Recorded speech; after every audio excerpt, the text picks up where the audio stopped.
Priatelia, v tejto chvíli sa ide robiť špeciálny unboxing La Creuset.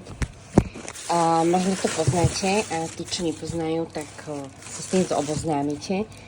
Ale teda smaltované záležitosti na dobrý čajk v tomto období, teda takýto čajník. Úplne tradičná farbička od La Creuset, pretože v tejto farbe sú oni vlastne známi, že predávajú svoje výrobky. Čajk. A práve chcem povedať jednu vec, že dávam na to 5 rokov záruku a teda vyzerá to celkom dobre.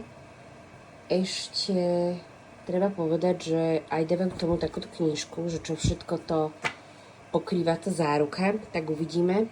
Ale teda je tu maximálny vodný level, dokedy teda je možné ten čajník naplniť. Ja strašne milujem klasiku a staré veci, takže mne toto strašne pripomína časy mojej babičky.